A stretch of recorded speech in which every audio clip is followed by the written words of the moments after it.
Welcome back to the Deep Dive.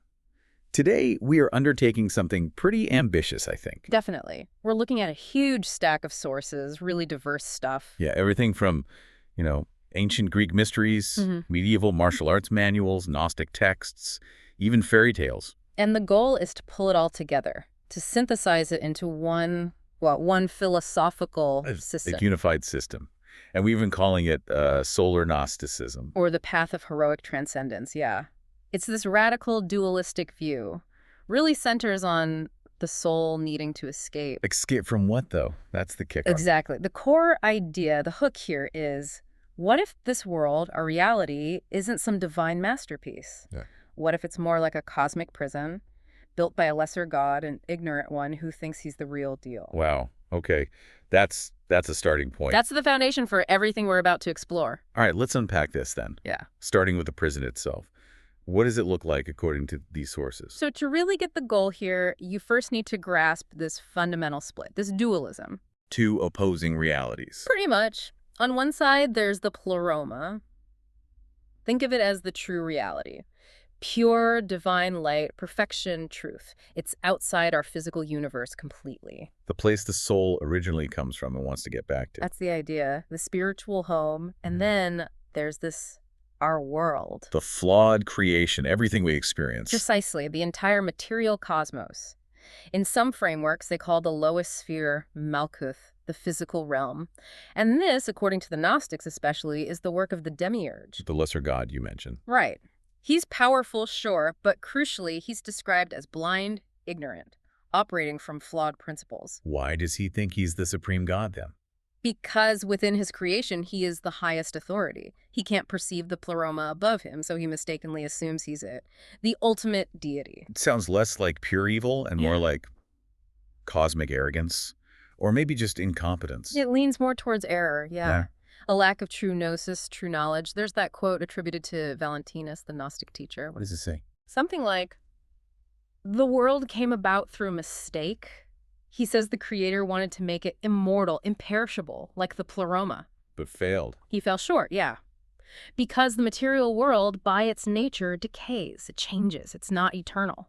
So suffering, death, entropy, that's all evidence of the demiurge's, let's say, limitations, his flawed design. Okay, so the universe is a mistake. It's temporary, flawed. Where do humans fit into this picture? That's the tragedy. We're caught in the middle. Inside every person, there's supposedly a divine spark. A piece of the pleroma. A fragment, yeah. A golden seed of divinity. But it's trapped, encased in flesh, entangled in this material mess. So the body itself is part of the prison. Very much so. The Orphics, the Platonists, they had this idea, so soma sema.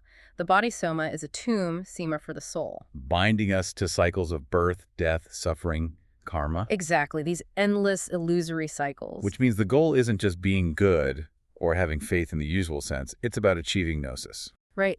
Direct experiential knowledge. It's like remembering where you truly belong and activating that inner spark, that power needed to break free. But the demiurge doesn't just let that happen, right? He has ways to maintain control. Oh, absolutely. He's got a whole system in place, a cosmic hierarchy. The jailers.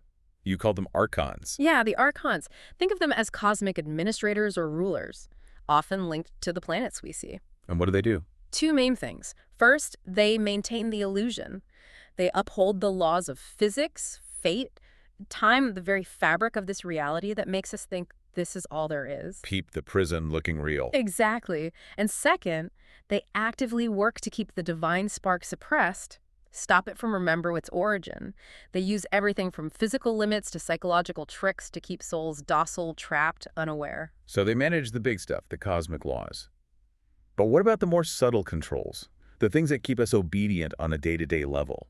And that's where it gets really interesting. What's fascinating here is how these sources pinpoint specific systems.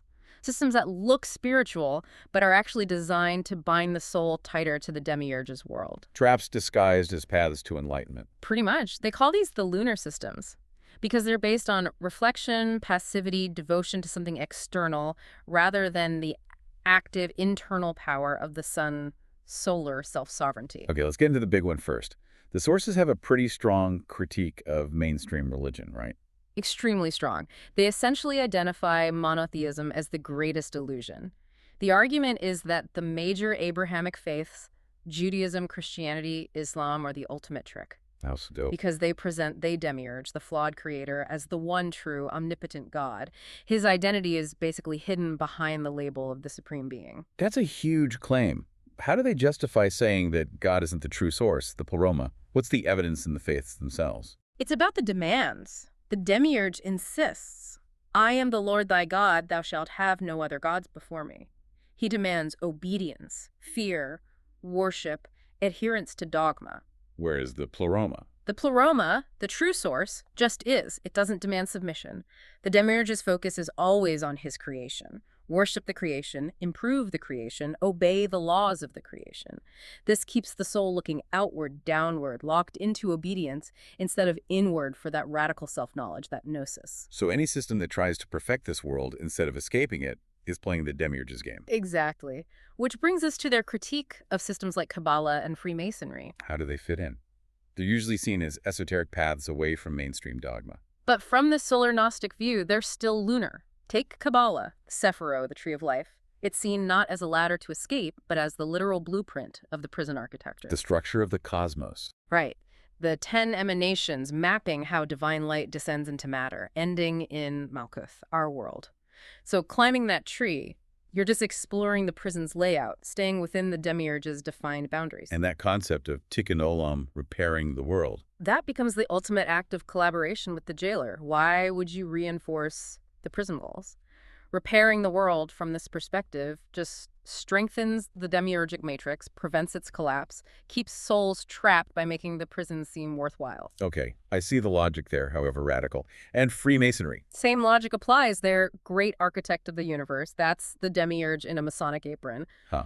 The whole project, building the temple, perfecting society, establishing moral order, it's seen as just, refining the prison, making it a more comfortable, more intricate cage. The compass and square, symbols of limitation. Exactly. Defining the boundaries of the demiurge's orderly but ultimately false creation. It's a more sophisticated web of control. So whether it's through strict religious law or these more refined systems, the goal is always to keep the soul grounded here. In Malkuth, how does this play out in, say, politics or modern society? Well, if the spiritual paths can be traps, the material world offers even more direct ways to anchor the soul. Any ideology focused only on the materials serves the demiurge. Like what? Take communism. It reduces everything to material conditions, economics, denies the spiritual entirely. Perfect for the demiurge. And the other side.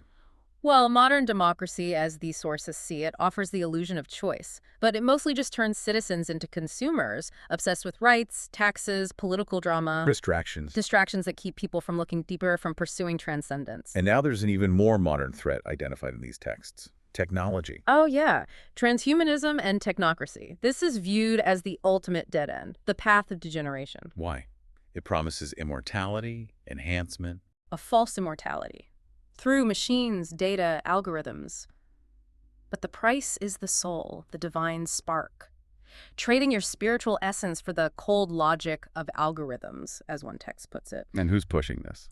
The idea is that there's a kind of unseen ruling class, synarchy, that benefits from keeping the masses, the sheep, passive and controllable through constant distraction. Screens, entertainment, social media, and significantly big pharma.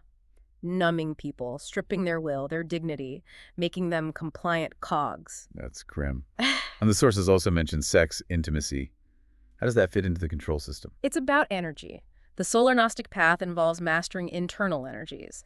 So the degradation of sex, reducing it to mere physical release, promiscuity, pornography, stripping profound bonds of their sanctity, serves the demiurge. Oh. It channels that powerful life energy downwards, keeps the soul trapped in base desires in a labyrinth of distractions. It prevents that energy from being refined, sublimated, and directed upward for spiritual ascent. So it's not about morality in the usual sense, but about energy control. Exactly. True purity, in this view, isn't denial. It's the alchemical transformation of those impulses into spiritual power. Okay, this is a pretty comprehensive prison you've described. Cosmic laws, archons, religious systems, social structures, even our own desires used as chains. If everything, even climbing the Sephiron, keeps you inside, how on earth do you get out? You don't climb the ladder. You have to break it, shatter the whole framework. That's the solar path. Active rebellion. Totally. It's a complete paradigm shift from the lunar systems of passivity, devotion, trying to find peace within the flawed creation. This is the Hyperborean Orphic mandate you mentioned. Yes, it demands spiritual warriorship, transcendence through mastery of the self, not submission.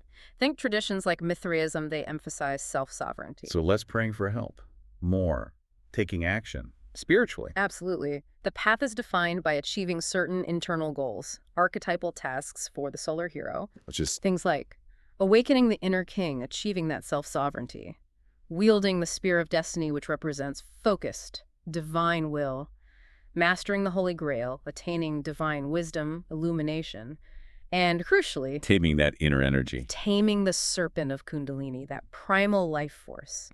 This all requires becoming a warrior priest, combining intense discipline with metaphysical insight. But wait, if the body is the prism, Samasima, why focus on disciplines like Hyperborean yoga? Isn't mastering the body just polishing the bars? That's a great question. It's subtle. The mastery isn't to perfect the prison, it's to make the prison irrelevant. Oh.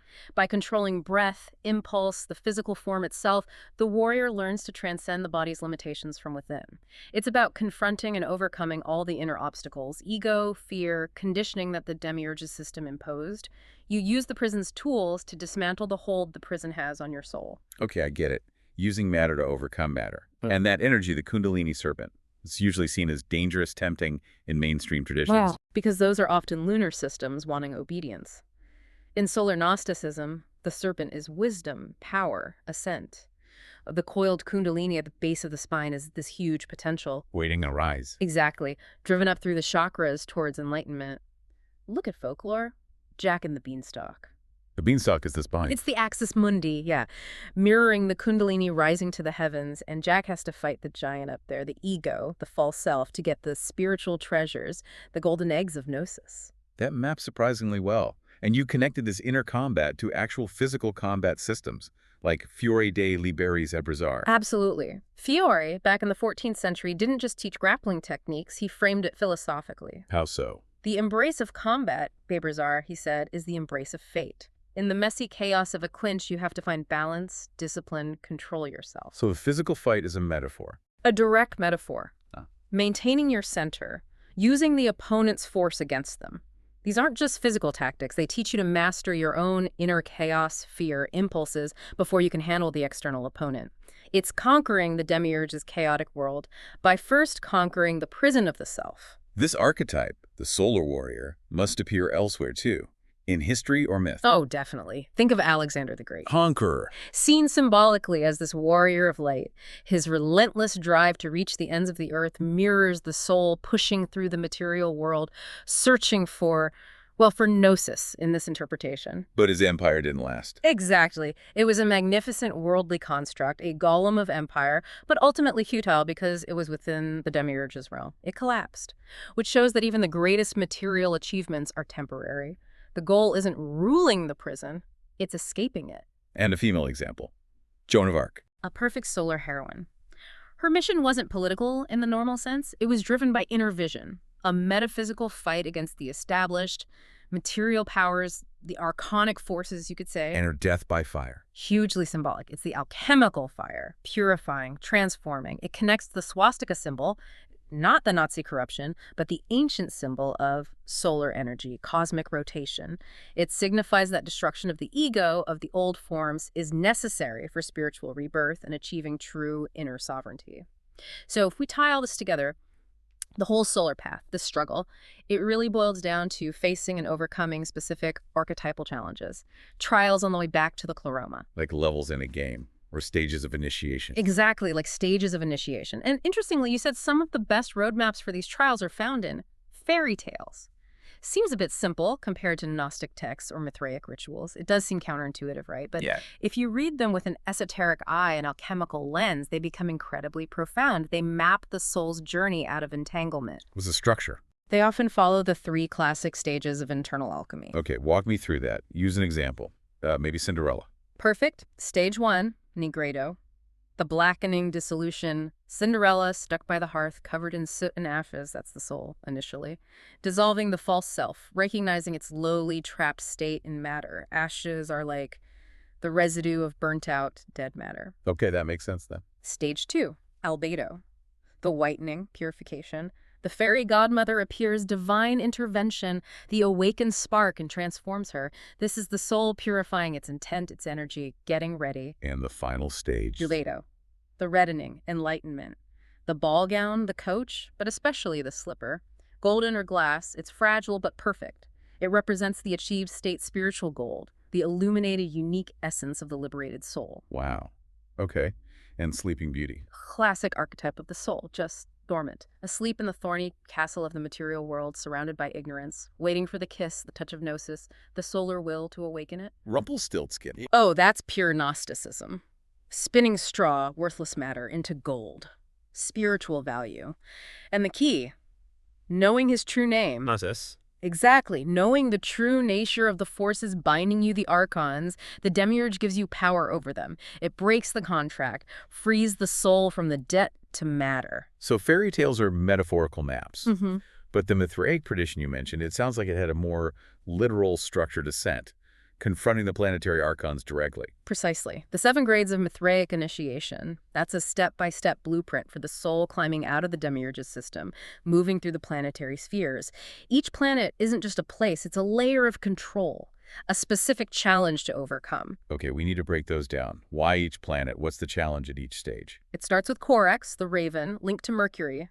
Mercury rules thought, communication. So the first step is humility, understanding the cosmic laws, even the demiurge's laws that govern the prison, learning to navigate them smartly. Step 1.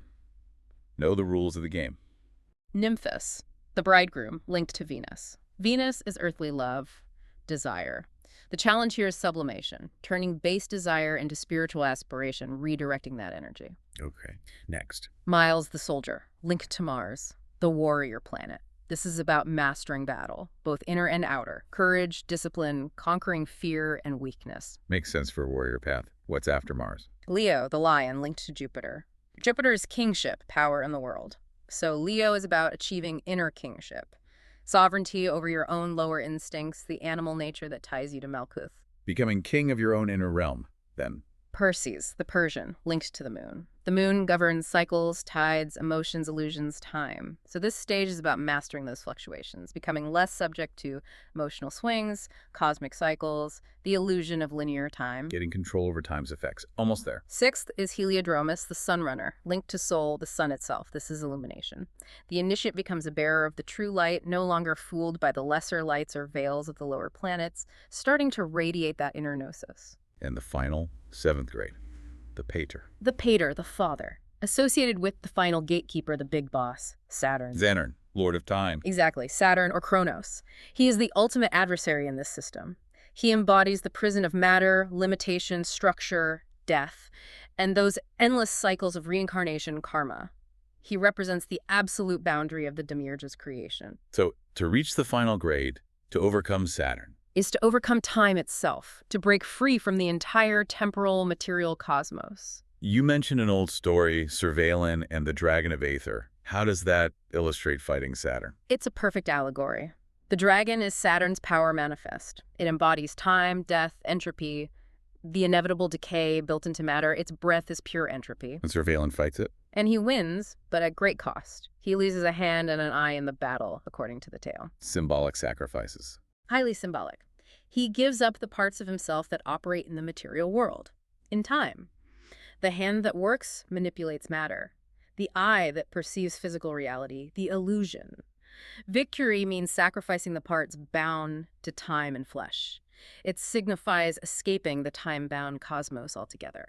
So liberation requires this direct confrontation with the established order, with time itself.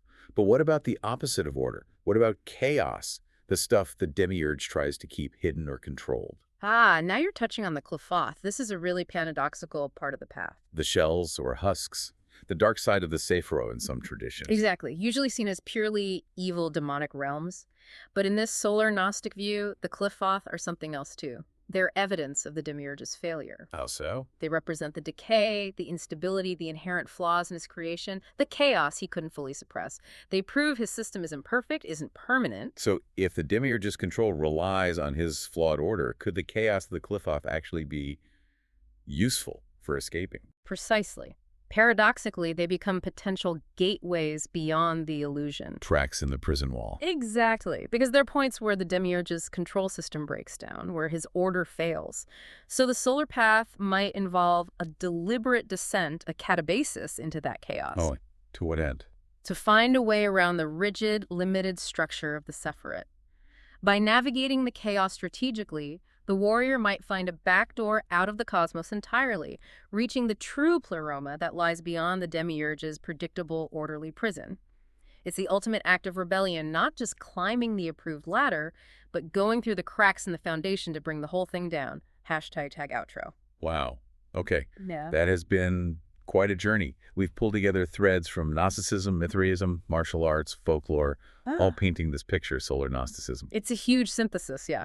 From defining the cosmic prison and its architect, the demiurge. Through identifying the traps, the lunar systems like misused religion, or even things like Kabbalah and Freemasonry, plus the modern traps of materialism and technocracy. To outlining this intense, active solar path, the way of the spiritual warrior, mastering the self, harnessing inner energy. And facing these archetypal trials, whether mapped in fairy tales or Mithraic grades, right up to confronting Saturn, time itself.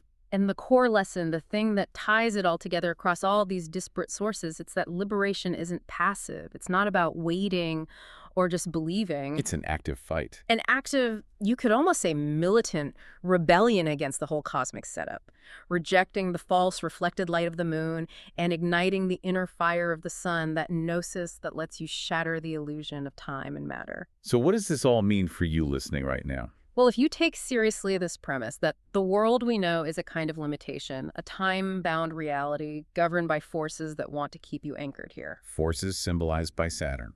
Exactly. And that freedom requires confronting these forces, especially the ones inside you. Fear, dogma, base desires, the sleepy consciousness.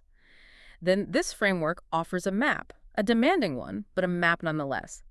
Liberation is an inside job of transformation, often involving a kind of necessary destruction of the old self. So if the path requires the spirit of a solar warrior, maybe the question to ask yourself is this: what personal dragon, what ingrained belief, what fear, what attachment to the way things are, what Saturnian chain are you actively working to break in your own life? What part of the illusion are you fighting to see through, knowing that the biggest battle might just be against the part of yourself that accepts time and limitation as the final reality?